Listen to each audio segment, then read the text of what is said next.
तो आइए शुरुआत करते हैं और धमाकेदार वीकेंड में आपको बताते हैं धमाकेदार सियासी खबर। देश में यूपी के बाद अगर कोई दूसरा सबसे मजबूत पॉलिटिकल स्टेट है या कहे पॉलिटिकल सेंटर है तो वो है महाराष्ट्र, जहां लोकसभा की 48 सीटें आती हैं और विधानसभा की 288।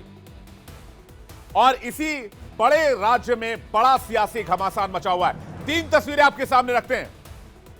राहुल गांधी से मुलाकात, उद्धव ठाकरे की परिवार के साथ पहुंचे थे, शरद पवार से मुलाकात और सोनिया गांधी से मुलाकात। क्या आश्वासन चाहते हैं उद्धव ठाकरे? महाविकास आघाड़ी में क्या सबसे आगे लीड लेना चाहते हैं उद्धव ठाकरे? कहा जा रहा है कि महाराष्ट्र में एक अनार ने कईयों को बीमार कर दिया है और इस पर्दे के पीछे कई किरदार है। सीएम की कुर्सी की रेस में महाराष्ट्र की सियासत में बड़े नाम महाविकास आघाड़ी में कौन कौन से हैं? नाम आपके सामने रखता हूं। शरद पवार,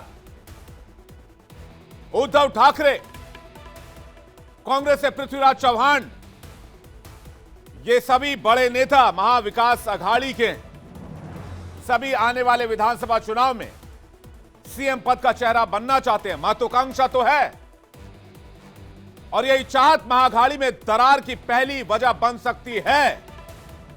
दिल्ली में संसद का सत्र चल रहा है। ऐसे में 3 दिन पहले उद्धव ठाकरे दिल्ली दौरे पर थे, साथ में परिवार भी था और संजय राउत भी थे।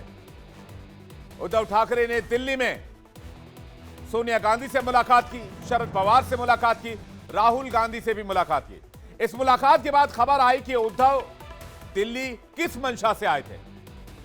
महाराष्ट्र की सियासत काफी गर्म है, उसकी तासीर काफी चढ़ी हुई है। विधानसभा के चुनाव सिर पर आ रहे हैं। लोकसभा के चुनाव में महाविकास आघाड़ी एनडीए पर भारी पड़ी, इसलिए इस पेस को बरकरार रखने के लिए उद्धव ने दिल्ली का रुख किया था, ऐसा कहा जा रहा है। और उद्धव चाहते थे विधानसभा में सीट शेयरिंग को लेकर सहमति बन जाए, सीएम पद में उनका नाम लिया जाए, सीएम फेस में उनका नाम आगे किया जाए। और यही ख्वाहिश उद्धव को दिल्ली खींच लाई।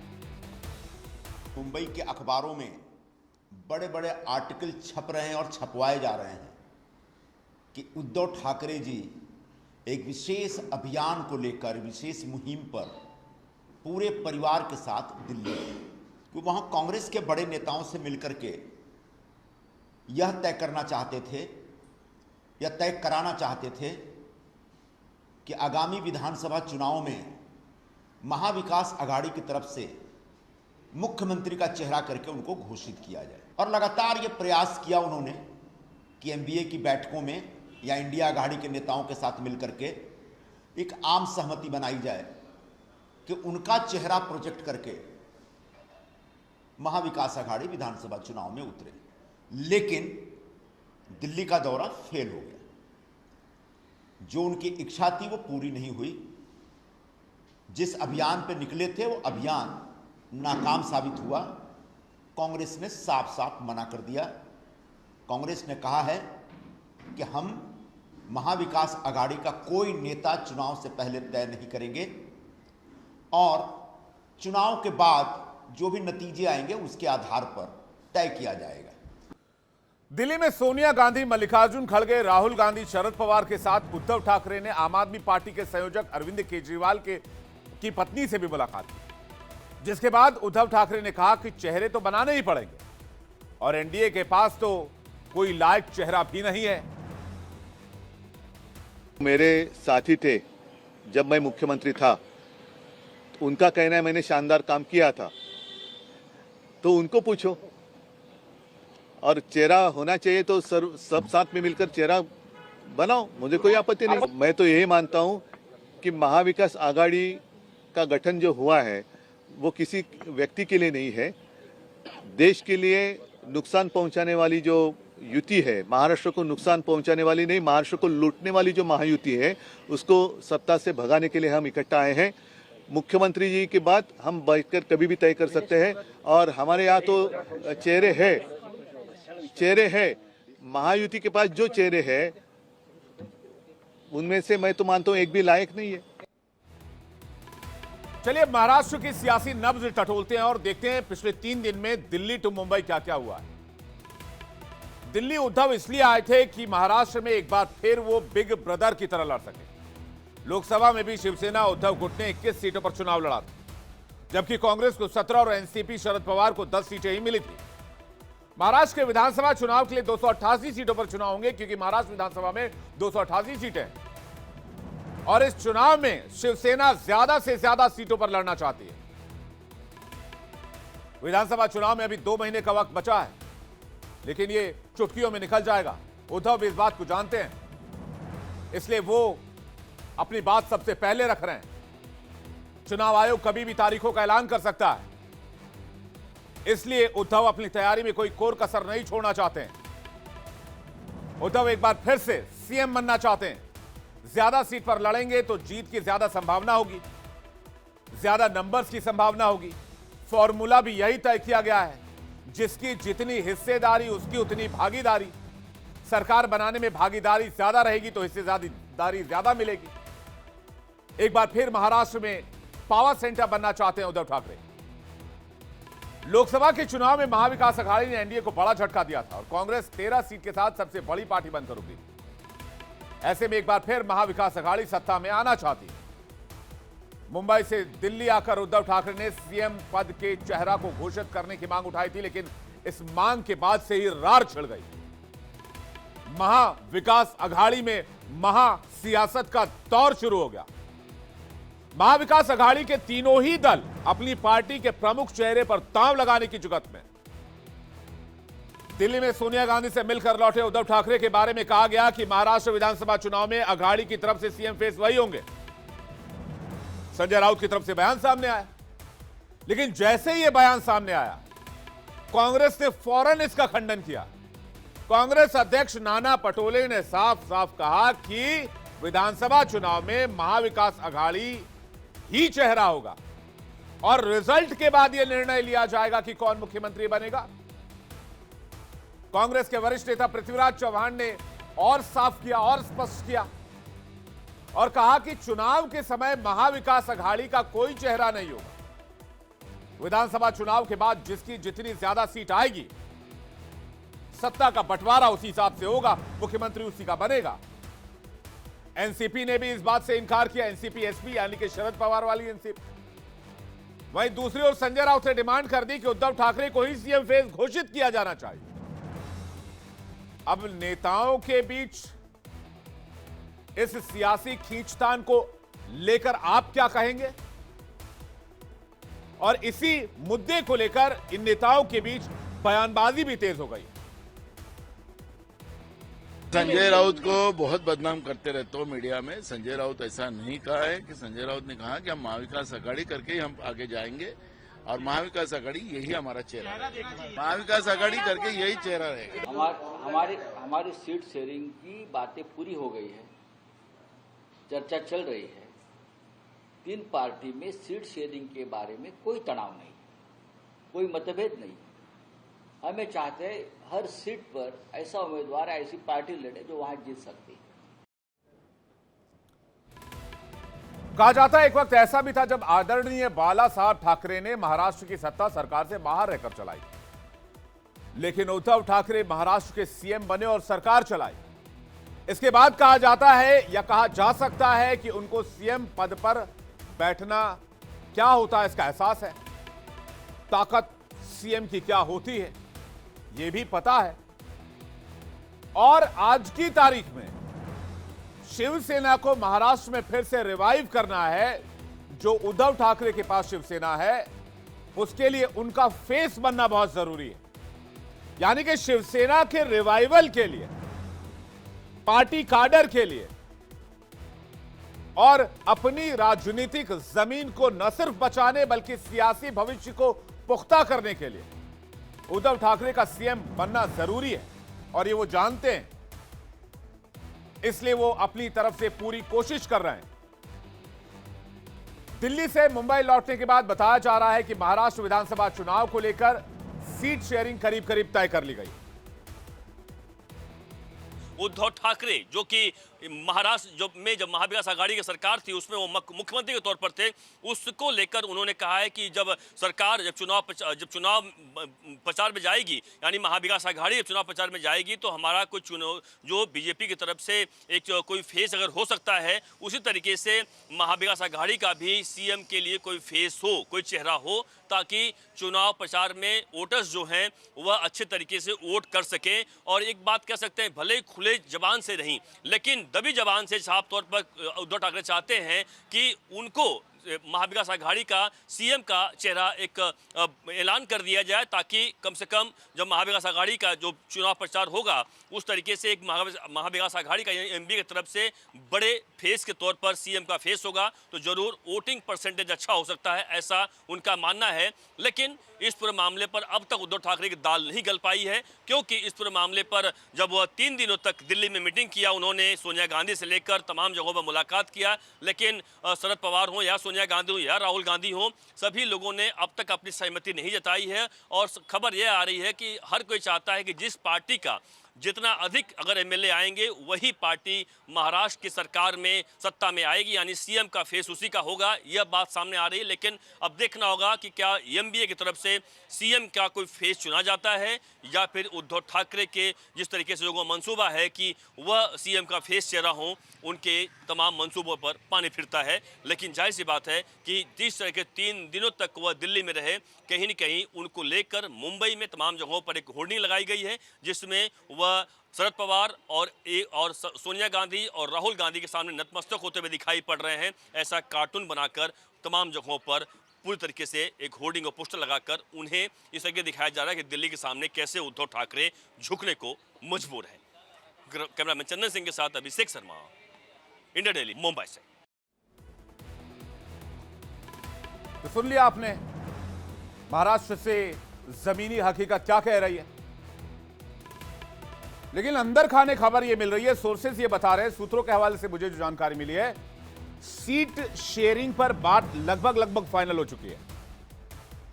संजय राउत भी अभी कह रहे थे कि सीट शेयरिंग पर ऑलमोस्ट बात बन गई है और कहा यह जा रहा है इसका ऐलान कांग्रेस भी अगले महीने कर सकती है। सूत्रों के हवाले से जो जानकारी मिल रही है उसमें शिवसेना यूबीटी 100 से 105 यानी कि उद्धव ठाकरे को 100 से 105 सीटें लड़ने के लिए दी जा सकती है। कांग्रेस 90 से 95 सीटों पर चुनाव लड़ सकती है।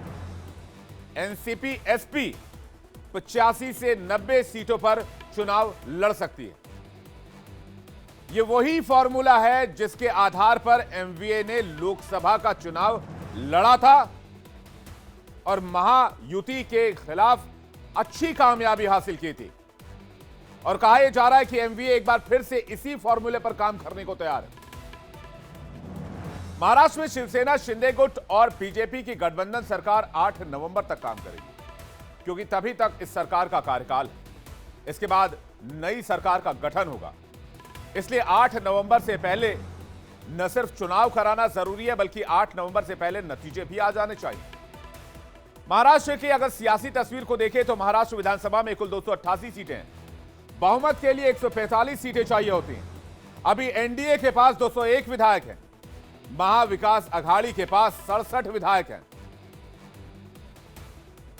यानी 2019 में बीजेपी महाराष्ट्र में सबसे बड़ी पार्टी बनी थी और अब देखना इस बार यह है कि चुनावी नतीजे किस दल को कितनी ताकत देते हैं, किस दल को कहां बिठाते हैं। महाराष्ट्र में अभी बीजेपी गठबंधन की सरकार, इसलिए महाविकास आघाड़ी सरकार के खिलाफ एंटी इनकम्बेंसी जो है महायुति के लिए, महाविकास आघाड़ी इसका फायदा उठाना चाहती है। लोकसभा के चुनाव में 48 में से 31 सीटें एमवीए ने जीती, यानी 65% सीटें महाविकास आघाड़ी को मिली। इसके प्रोजेक्शन को अगर विधानसभा पर अप्लाई कर दिया जाए, इस नतीजे को विधानसभा पर मैं अप्लाई कर दूं तो विधानसभा में 188 की संख्या आती है एमवीए के पास लोकसभा चुनाव के नतीजों के हिसाब से, जो बहुमत से काफी आगे है।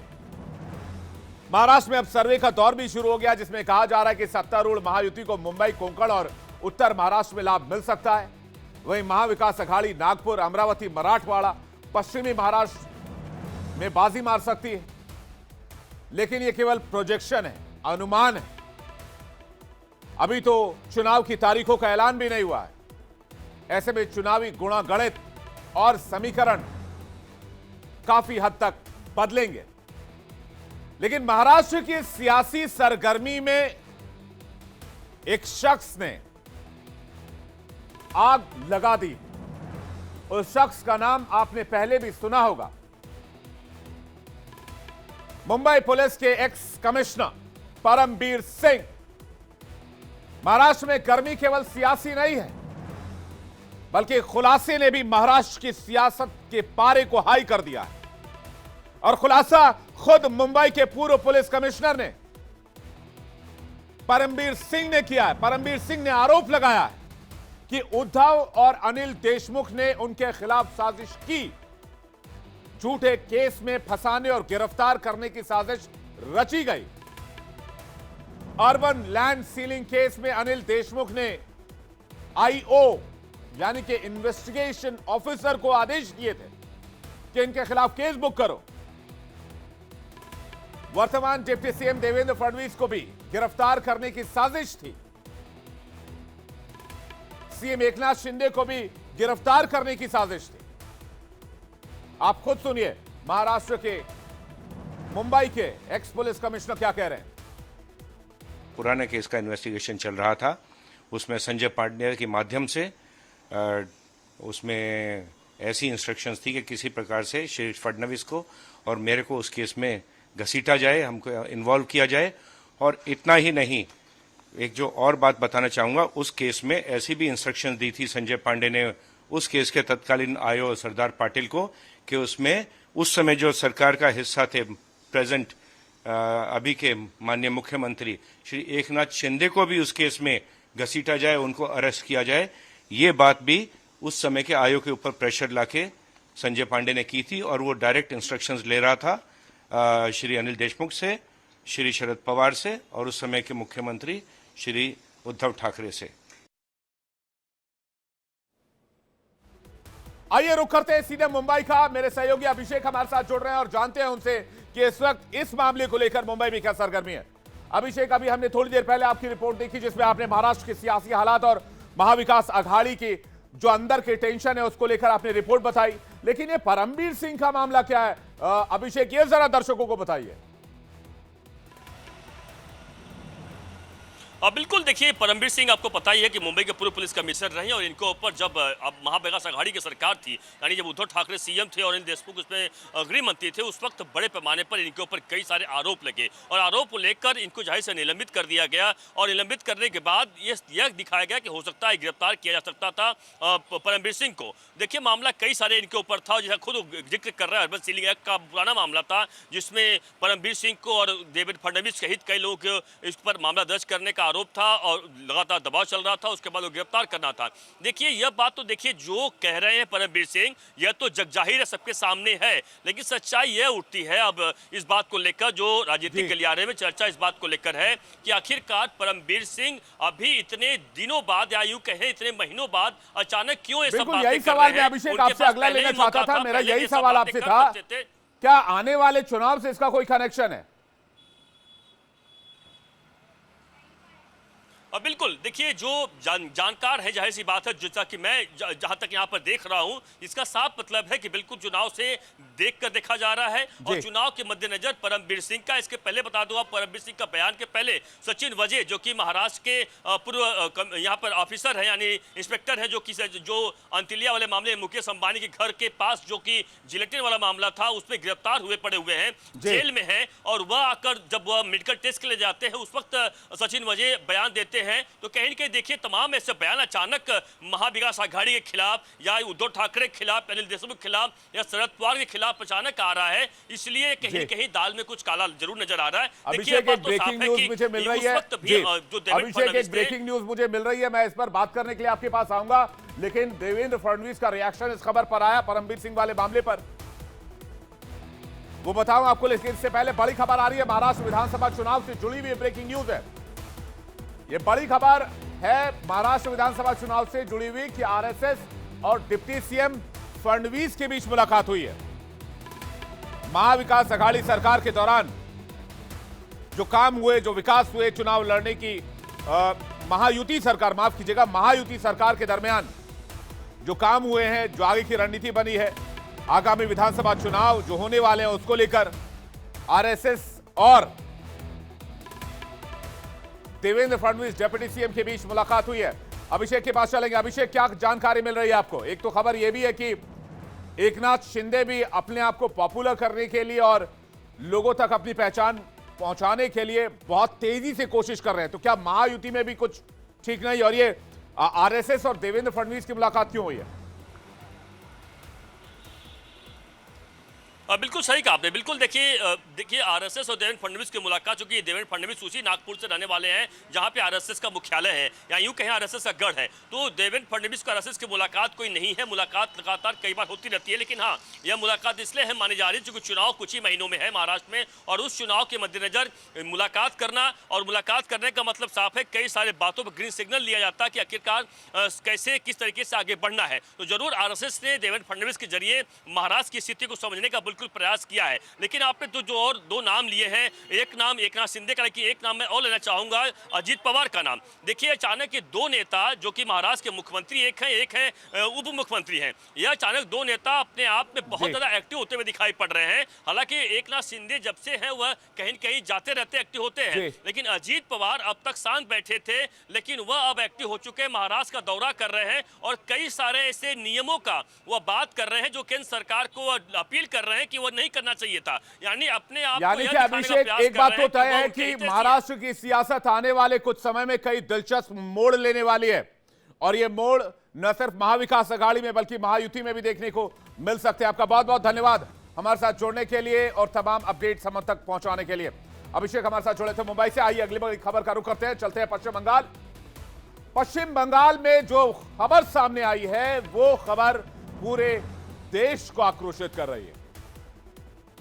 महिलाओं पर अत्याचार को लेकर बंगाल की ममता सरकार पिछले कुछ समय से लगातार सवालों के घेरे में रही है, और अब पश्चिम बंगाल की एक बेटी के साथ दरिंदगी की जो खबर सामने आई है उसने हर किसी को हिलाकर रख दिया है, और बंगाल की निर्भया कांड इसे कहा जा रहा है, जिसके बाद ममता सरकार महिलाओं की सुरक्षा को लेकर फिर से निशाने पर है।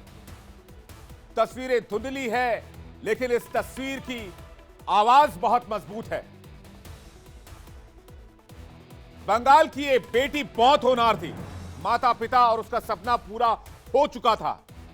दिन रात कड़ी मेहनत के बाद ये बिटिया डॉक्टर भी बन गई थी, उसकी ट्रेनिंग खत्म होने वाली थी, उसकी आंखों में कई सपने थे, लेकिन सारे सपनों संग वो इस दुनिया को छोड़कर जा चुकी है। यह दर्दनाक कहानी पश्चिम बंगाल की है जो मैं आपको सुना रहा हूं, और पश्चिम बंगाल के किसी गांव से नहीं है, पश्चिम बंगाल की राजधानी कोलकाता के आरजी मेडिकल कॉलेज की है, जहां की एक ट्रेनी डॉक्टर के साथ पहले रेप किया गया, फिर निर्मम और जघन्य हत्या को अंजाम दिया गया। बंगाल के इस कांड के बाद हर किसी को दिल्ली की निर्भया याद आ रही। क्या बदला है इस देश में? निर्भया के बाद बड़ी बड़ी कमेटियां बनाई गई, बड़े बड़े फैसले लिए गए, बड़े बड़े कानून बने। बदला क्या है? बंगाल की इस बेटी के साथ भी उसी तरह से रेप को अंजाम दिया गया, उसी तरह से हत्या की गई जैसा दिल्ली में निर्भया के साथ हुआ था। इसके बाद हर कोई इंसाफ की मांग कर रहा है और हर कोई सवाल पूछ रहा है, आखिर बंगाल की इस बेटी को इंसाफ कब मिलेगा? अगर मैं आपके सामने पोस्टमार्टम रिपोर्ट पढ़ दूं तो पोस्टमार्टम रिपोर्ट तो और दिल दहला देने वाली आई। ट्रेनी डॉक्टर के बारे में बताया जा रहा है कि वो कोलकाता के सरकारी मेडिकल कॉलेज की सेकेंड ईयर की स्टूडेंट थी। वो रोज की तरह नाइट शिफ्ट में काम करने के लिए आई थी। रात को एक जूनियर डॉक्टर के साथ खाना खाने के बाद आराम करने के लिए सेमिनार हॉल में गई थी, लेकिन वो उस समय नहीं जानती थी कि अब वो उस सेमिनार हॉल से नहीं निकल पाएगी, क्योंकि सुबह कोलकाता आरजी मेडिकल कॉलेज के इमरजेंसी बिल्डिंग की तीसरी मंजिल पर बने सेमिनार हॉल को जब लोगों ने खोला तो लोगों की आंखें फटी की फटी रह गई। चेहरे से लेकर शरीर के हर अंग पर घाव के निशान थे। प्राइवेट पार्ट से खून बह रहे थे। गर्दन के पास गाल और ओठ पर चबाने के निशान थे। इसे देखकर लग रहा था किसी हैवान ने बंगाल की इस बेटी का शिकार किया है। जब पोस्टमार्टम हुआ तो डॉक्टर्स की रूह कांप गई।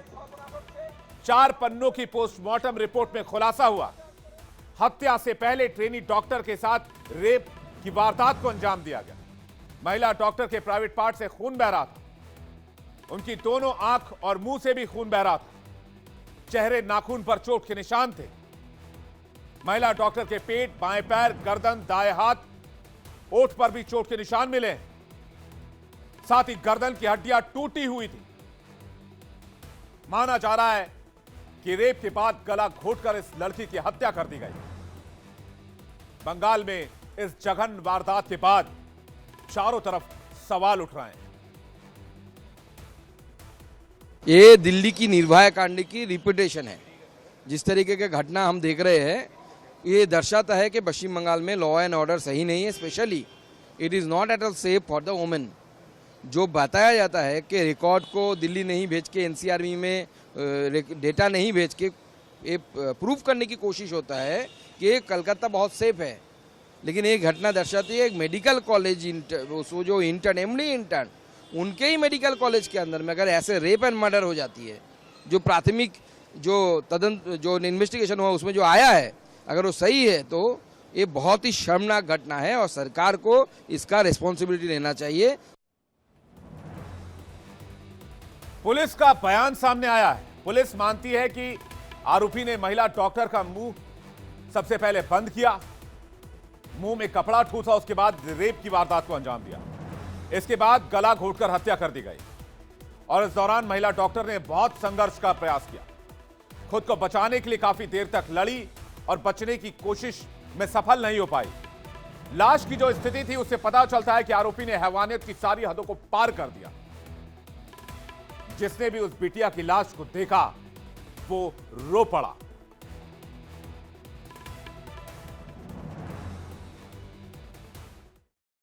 ये बहुत ही शर्मनाक घटना है, बहुत ही दुखद घटना है।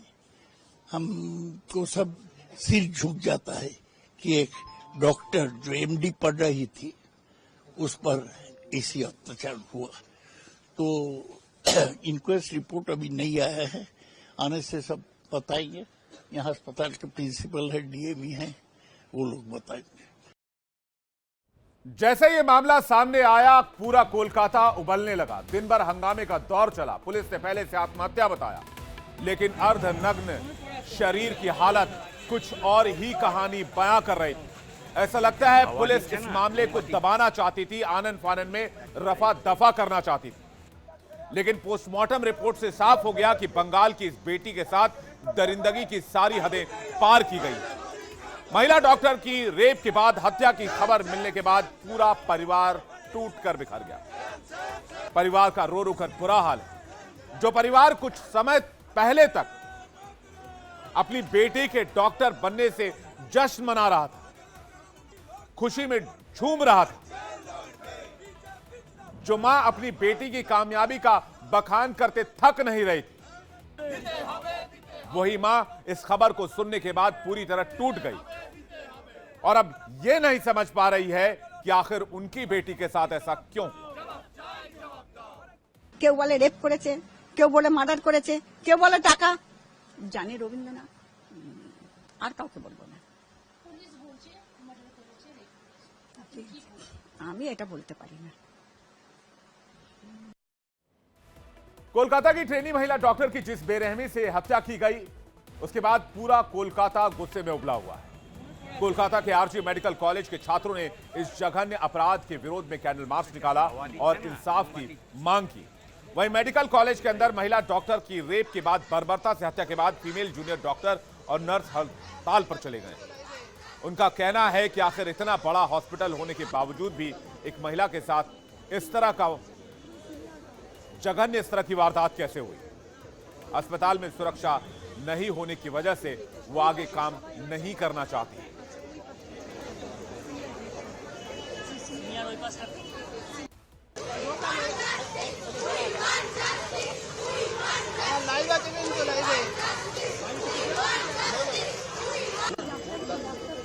मेडिकल कॉलेज और अस्पताल के पीजीटी डॉक्टरों ने इमरजेंसी वार्ड छोड़कर सभी विभागों में काम बंद कर दिया है। कई छात्र संगठनों ने महिला डॉक्टर की मौत की तेज जांच की मांग की है और रैली भी निकाली। Federation of resident doctors association FORDA ने केंद्रीय स्वास्थ्य मंत्री JP नड्डा को मेडिकल कॉलेज में हुई घटना के बारे में खत लिखा है। उन्होंने कहा है कि अगर 24 घंटे के भीतर कार्रवाई नहीं की गई तो वे सेवाएं बंद करने सहित दूसरी कार्रवाई को आगे बढ़ाएंगे। नीरज सिंह इस वक्त हमारे साथ जुड़ रहे हैं, बंगाल बीजेपी के नेता हैं। नीरज, आखिर पश्चिम बंगाल में जो एक घटना सामने आई है उससे एक बार फिर से निर्भया जैसी वारदात की यादें ताजा हो गई, वो खौफ एक बार फिर से जिंदा हो गया। आखिर बंगाल में बेटियां इतनी असुरक्षित क्यों हैं? बंगाल से तस्वीरें देखते हैं, महिलाओं को बीच सड़क पर पीटा जाता है। बंगाल से तस्वीरें देखते हैं, 4 लोग खड़े होकर एक लड़की को हाथ में झुला रहे होते और उसके पीठ पर लाठी डंडे बरसा रहे होते। आखिर क्यों पश्चिम बंगाल में ही? फरवरी 2024 में एक संदेश खाली घटना घटित जिसमें सिस्टमेटिक सेक्सुअल असॉल्ट की बात हुई है। उस वक्त भी जो है पश्चिम बंगाल सरकार उस केस को दबाने के चक्कर में थी कि उसको दबा दिया जाए, लेकिन हाई कोर्ट ने संज्ञान में लिया। उसके बाद हाई कोर्ट ने CBI जांच की आदेश भी दी और आरोपी पकड़ा भी गया। लेकिन इस तरह से हमेशा पश्चिम बंगाल सरकार का रवैया ठीक नहीं है। ये तो लॉ एंड ऑर्डर का एकदम मतलब दुर्दशा हो चुका है पश्चिम बंगाल में। आज के डेट में ये मानवता को संसार करने वाला घटना किया गया है। और डॉक्टर कल PGT, कल जो संडे है रविवार को सुप्रीम कोर्ट के निर्देश के अनुसार कल PGT डॉक्टर का परीक्षा भी है। तो उन छात्रों पे क्या मनोबल पड़ेगा ये सोचने की जरूरत है।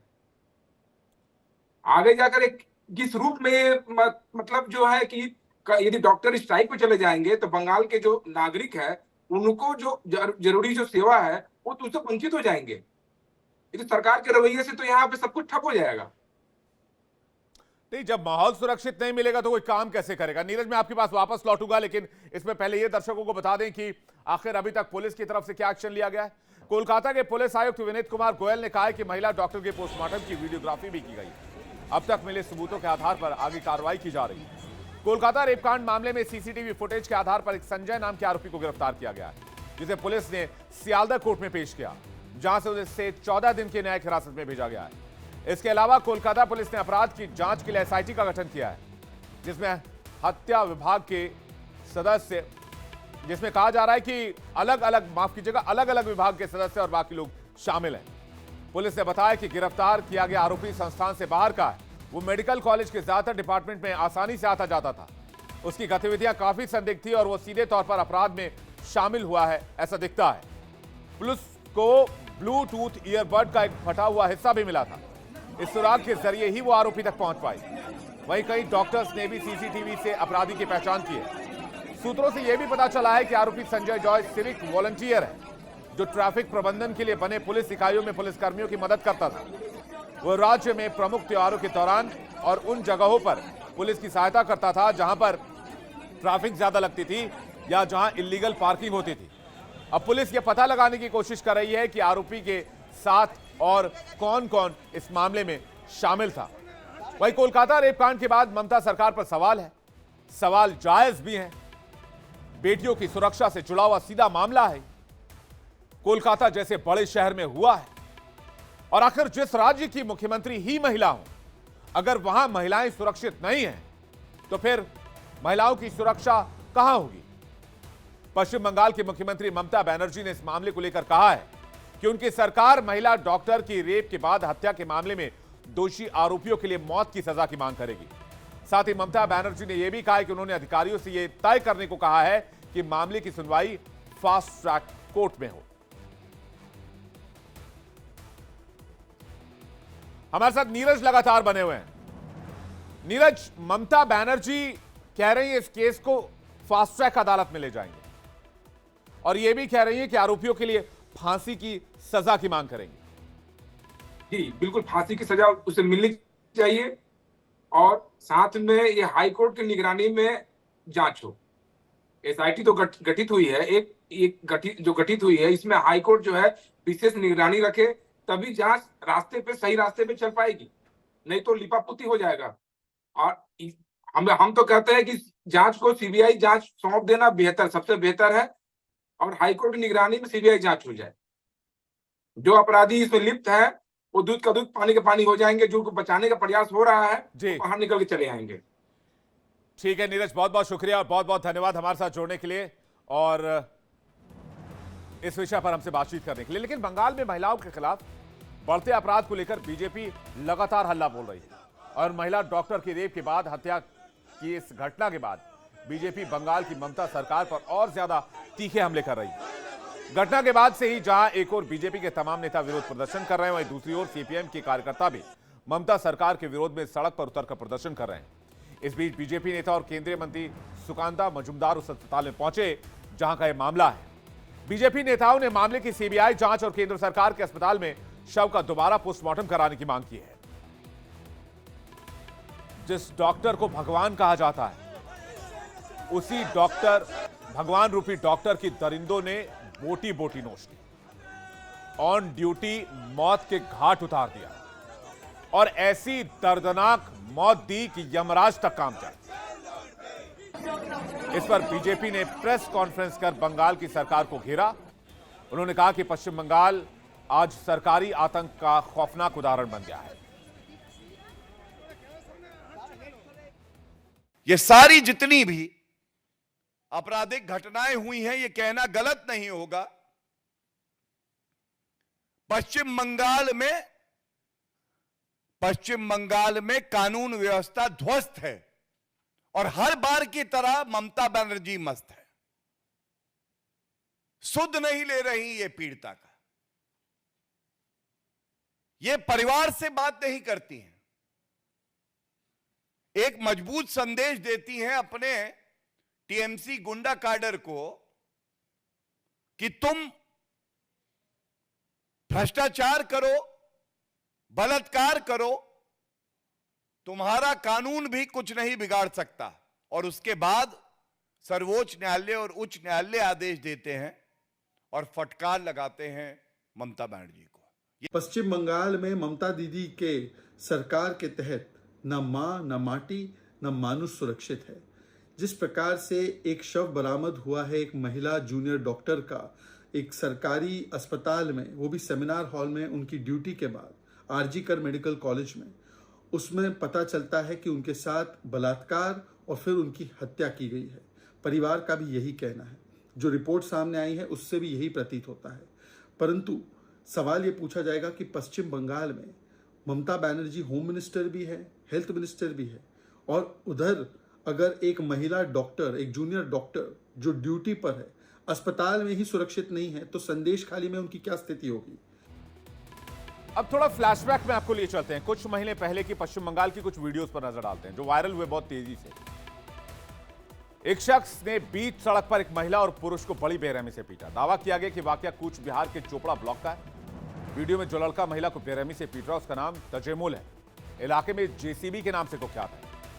कंगारू कोर्ट के जरिए तुरंत जस्टिस देने के लिए मशहूर है, जस्टिस ऑन द स्पॉट पश्चिम बंगाल के अंदर। और कहा जाता है कि तजेमुल टीएमसी विधायक हमीदुल रहमान का करीबी है। बंगाल में महिलाओं पर किए जा रहे अत्याचार की एक और वीडियो मैं आपको दिखाता हूं, जरा फुल स्क्रीन देखिए तस्वीर। इस वीडियो में आप देख सकते हैं कमरे में कई लोग मिलकर एक लड़की की बेरहमी से पिटाई कर रहे हैं, डंडे से पीटा जा रहा है।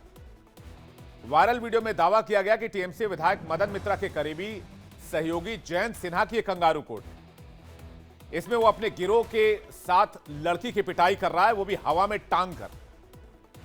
हालांकि इस वीडियो की सत्यता की पुष्टि नहीं हुई है, लेकिन यह भी दावा किया गया कि बंगाल में law and order situation, law and order का इश्यू है। पिछले कुछ दिनों में बंगाल में महिलाओं के खिलाफ हिंसा की कई तस्वीरें हमने देखी, जिससे बंगाल में महिलाओं के खिलाफ बढ़ते अपराध की तस्दीक होती है। कहीं महिलाओं को सरेआम सड़क पर पीटा जाता है, कहीं बीच सड़क पर तालिबानी सजा सुनाई जाती। कुल मिलाकर हालात चिंताजनक तो हैं ही। एनसीआरबी के आंकड़ों के अनुसार पश्चिम बंगाल उन टॉप 5 राज्यों में शामिल है जहां महिलाओं के खिलाफ सबसे ज्यादा अपराध दर्ज किए जाते हैं। पश्चिम बंगाल में 2022 के रिपोर्ट पर नजर डालें तो महिलाओं के खिलाफ क्राइम रेट 71.8% दर्ज की गई, जो नेशनल एवरेज राष्ट्रीय औसत 65.4% से काफी ज्यादा नजर आती है। इसलिए मैं पश्चिम बंगाल की सरकार से, ममता दीदी की सरकार से डिमांड करूंगा कि महिला सुरक्षा के मामले में वो कड़े कानून लेकर आएं और गंभीरता से विचार करें। आगे बढ़ते हैं। कोलकाता में डॉक्टर से रेप और हत्या का मामला अभी चल ही रहा है कि जयपुर से भी ऐसी तस्वीर सामने आ गई। और लेकिन यहां पर फर्क बस इतना है कि लड़की खुद को जैसे तैसे बचाने में कामयाब हो गई। मिल रही और ये देखिए, ये उन्हीं लोगों के चेहरे हम आपको दिखा रहे हैं जिन लोगों ने ऑटो के जरिए लड़की को किडनैप करने की कोशिश की थी। और ये जो तस्वीर आप देख रहे हैं, इसमें उस लड़की की तस्वीर आप देख रहे हैं जिसने ऑटो से जंप लगा दिया जैसे ही उसे पता चला कि उसे किडनैप कर लिया गया है। मिल रही जानकारी के मुताबिक दिन दहाड़े एक ऑटो चालक ने आईएएस की तैयारी कर रही छात्रा का अपहरण कर लिया, जिसके बाद तेज रफ्तार ऑटो से छात्रा कूद गई और किसी तरह से अपनी जान बचाने में कामयाब हो गई। लेकिन ऐसा करने के चक्कर में वो गंभीर रूप से घायल हो गई और छात्रा इस वक्त जिंदगी और मौत के बीच अस्पताल में जंग लड़ रही है। सांगानेर सदर थाना पुलिस ने अपहरण करने वाले ऑटो चालक को गिरफ्तार कर लिया है। पुलिस पूछताछ में आरोपी ने बताया कि वो शराब के नशे में था और उस लड़की के साथ अपहरण के बाद वो रेप की वारदात को अंजाम देना चाहता था। ये बच्ची बेहोशी की हालत में सड़क पर गिरी हुई अवस्था में मिली थी। प्रथम दृष्टया ये लग रहा था कि वो बच्ची है जो उसने रोकने की कोशिश की, चिल्लाई भी थी, लेकिन उसने रोका नहीं तो शायद उसमें से कूद करके अपने को बचाने की कोशिश की होगी। एसएचओ सदर के सुपरविजन में एक स्पेशल टीम का गठन किया था, जिन्होंने करीब 300-400 सीसीटीवीज का फुटेज चेक करके और मैन्युअली जो मुख्य तंत्र है उसको एक्टिवेट करके और इस मुलजिम को हमने आइडेंटिफाइड करके मुलजिम को और उसके ऑटो को दस्तयाब कर लिया और मुलजिम को हमने गिरफ्तार करके मुकदमे में अग्रिम कार्रवाई की जा रही है। लेकिन मैं एक बात आपसे कहना चाहता हूं, वीडियो की सुरक्षा हमारी और आपकी भी जिम्मेदारी है, सोसाइटी की, समाज की भी जिम्मेदारी है। हमें भी इस मामले को लेकर बहुत गंभीर होने की आवश्यकता है। आगे बढ़ते हैं। इस वक्त एक बड़ी खबर मुझे मिल रही है, ब्रेकिंग न्यूज आपको बताते हैं। जम्मू कश्मीर से बड़ी खबर आ रही है, जहां पर आपको बता दें कि इंडिया डेली की खबर पर मुहर लगी है। दक्षिण कश्मीर के कपरान गरोल इलाके में ऑपरेशन जारी है। डोडा से कपरान गरोल होते हुए कोकरनाग पहुंचे थे आतंकियों पर सुरक्षा बलों ने पैनी नजर रखी थी। आतंकियों की फायरिंग में 2 जवान शहीद हुए, 2 नागरिक घायल हुए। आज रात भर सुरक्षा बलों का ऑपरेशन जारी रहेगा। इंडिया डेली ने सबसे पहले खबर दिखाई थी। रमन हमारे साथ जुड़े हुए हैं, सीधे उनके पास चलते हैं। रमन, क्या है अपडेट और क्या पूरी खबर, जल्दी से दर्शकों को बताइए। जी विवेक, आपको याद होगा कि 4 बजे के बुलेटिन में हमने सबसे पहले ये खबर जो है वो ब्रेक की थी, जिसमें हमने कहा था कि ये वही ग्रुप है जो इस समय कोकरनाग अनंतनाग के इलाके में जिनके साथ भारतीय सेना का मुठभेड़ चल रहा है, जिसमें 2 जवान जो है वो जख्मी हुए थे और 2 सिविलियन जख्मी हुए थे। और हमने ये बताया था कि किस तरीके से डोडा में 16 तारीख की रात में जिस तरीके से भारतीय सेना की टुकड़ी पर जो हमला किया था जिन आतंकवादियों ने, वही आतंकी किश्तवाड़ से होते हुए करपलान और करपलान से होते हुए जो डोडा के अनंतनाग के इलाके में कोकरनाग के जंगल के अंदर वहां पर पहुंचे हैं और उन्हीं आतंकवादियों के साथ ये भारतीय सेना का मुठभेड़ जो है वो शुरुआत हुई है। उस खबर पर जो है अब भारतीय सेना ने भी हमारी खबर पर मोहर लगा दी है और अपनी प्रेस रिलीज में उन्होंने ये बताया है कि किस तरीके से जो आतंकी जुलाई 2024 में भारतीय सेना पर हमला करने के लिए शामिल थे, जो उसमें शामिल थे, वही आतंकी जो है वो अब किश्तवाड़ से होते हुए करपलान और करपलान से होते हुए कोकरनाग के जंगल में पहुंचे हैं, जहां पर इस समय भारतीय सेना के साथ उनका मुकाबला जो है वो लगातार पिछले करीबन 6 घंटे से चल रहा है। और 2:30 बजे से ये ऑपरेशन की शुरुआत हुई थी। जम्मू कश्मीर पुलिस और भारतीय सेना को ये सटीक जानकारी जा रही है कि रात भर ये ऑपरेशन चलेगा और आतंकियों को जब तक ढूंढ निकाला नहीं जाता है, जब तक उनका खात्मा नहीं कर दिया जाता है, हमारे जवान रुकने वाले नहीं। बहुत बहुत धन्यवाद रमन, आगे भी आपसे अपडेट लेते रहेंगे। आइए आगे बढ़ते हैं, आज की एक और बड़ी खबर आपको दिखाते हैं। वायनाड त्रासदी, एक ऐसी त्रासदी जिसमें सैकड़ों लोगों की जान चली गई। पूरा का पूरा गांव बह गया। लेकिन वायनाड को लेकर दावा यह किया जा रहा है कि वायनाड में एक रहस्यमयी आवाज ने सबको परेशान किया हुआ है। धरती के नीचे से, जमीन के नीचे से यह आवाज आ रही है और इसकी जांच भी बाकायदा सरकारी एजेंसियों ने शुरू कर दिया है। क्या है ये मामला, आइए जानते हैं।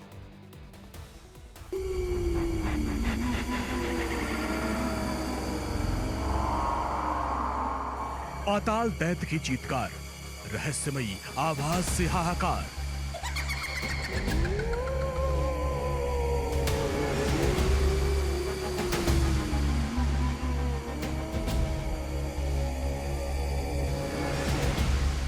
चीख रहा है पाताल, कांप रही है धरती।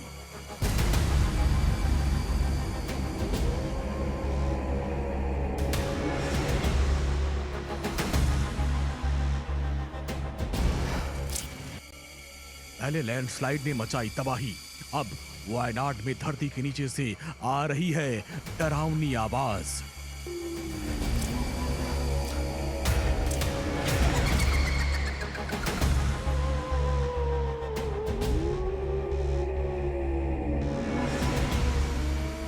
प्रलय का पाताल रहस्य, क्या है वायनाड के रहस्यमयी आवाज का सच?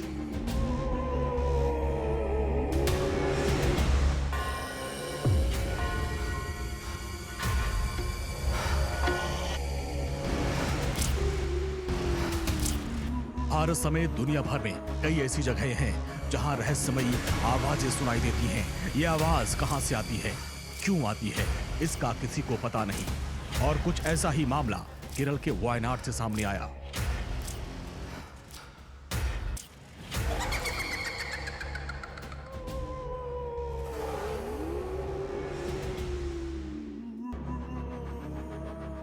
वायनाड में जिस जगह कुदरत ने तबाही मचाई, धरती के अंदर सैकड़ों लोग समा गए।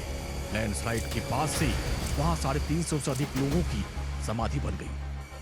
वहां से अजीबो गरीब आवाज आ रही है। वायनाड में धरती के नीचे रहस्यमयी आवाज सुनाई देने लगी और वैज्ञानिक इस रहस्य को सुलझाने की कोशिश कर रहे हैं, लेकिन अब तक उन्हें कोई कामयाबी नहीं मिली।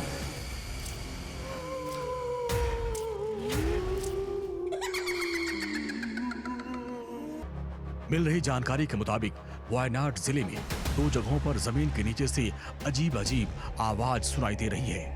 पाताल लोक से आने वाली ये आवाज शुक्रवार सुबह 10:15 पर अंबाला वायल गांव स्थित वेथरी तालुका में सुनाई दी। स्थानीय लोगों की माने तो धरती के नीचे से आ रही रहस्यमयी आवाज काफी तेज थी। ऐसा लगा जैसे जमीन के अंदर बड़ा धमाका हो गया और कंपन भी महसूस किए गए। इसके बाद डरे सहमे लोगों ने स्थानीय प्रशासन को जाकर पूरी कहानी बताई। वायनाड के डीएम टीआर मेघश्री ने बताया कि रहस्यमयी आवाज सुनाई देने के बाद वहां के लोग डरे हुए हैं। यहां के सभी लोगों को सुरक्षित जगहों पर भेज दिया गया। लेकिन सवाल यह है कि जिस जगह कुछ दिनों पहले ही भयानक लैंडस्लाइड हुआ था, वहां की धरती के नीचे से आ रही डरावनी आवाज अब आने वाले किस खतरे का संकेत है? क्या वायनाड पर फिर कुदरत का कोई कहर टूटने वाला है?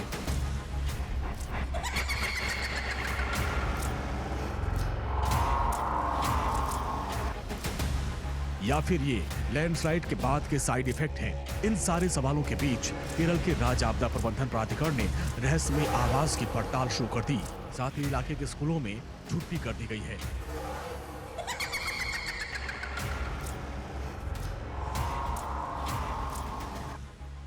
केएसडीएमए ने कहा है कि वो भूकंपीय रिकॉर्ड की जांच कर रहा है। स्थानीय लेवल पर जांच करके स्थिति का पता लगाने की कोशिश की जा रही है।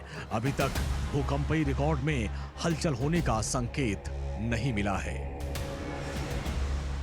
जिससे लोगों का डर कम होने का नाम नहीं ले रहा है। दहशत इस वजह से भी फैल गई क्योंकि कुछ दिन पहले ही इस पहाड़ी जिले में जमीन खिसकने से 350 से अधिक लोगों की मौत हो गई। कई लोग अभी भी लापता हैं। वायनाड लैंडस्लाइड में अभी तक 138 लोग लापता बताए जा रहे हैं। लापता लोगों की तलाश 11वें दिन भी जारी है, जिसमें सेना और नौसेना समेत अलग अलग विभाग के 1000 से अधिक जवान जुटे हुए हैं। और इन सब के बीच वायनाड लैंडस्लाइड पर केरल हाईकोर्ट ने खुद ही संज्ञान लिया। जस्टिस जयशंकर नाम बिहार के साथ साथ जस्टिस वीएम श्याम कुमार की बेंच ने इस पर सुनवाई की, जिसके बाद कोर्ट ने कहा केरल के कई इलाके इको सेंसिटिव जोन हैं। ऐसे में इस पर फिर से सोचने की जरूरत है, क्योंकि यहाँ पर सस्टेनेबल डेवलपमेंट संभव है, यानी जरूरी हो तो इन मामलों में मौजूदा नियमों और विनियमों को रद्द कर देना चाहिए। और साथ ही कोर्ट ने यह भी कहा अगर पर्यावरण ऑडिट किया गया है तो हमें इसकी रिपोर्ट चाहिए, क्योंकि समस्या ये है कि हमारे पास कई कानून हैं लेकिन जमीन पर नजर नहीं आता। इस मामले पर हर शुक्रवार को हाईकोर्ट में सुनवाई होगी।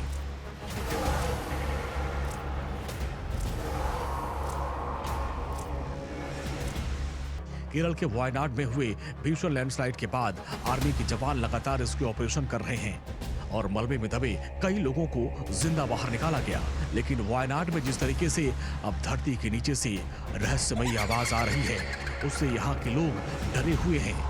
हर कोई पाताल लोक से आने वाली इस रहस्यमयी आवाज का सच जानना चाहता है, लेकिन धरती के नीचे से आई ये डरावनी आवाज किस चीज की है, अभी तक इसका कुछ पता नहीं चल पाया। Bureau report, India daily.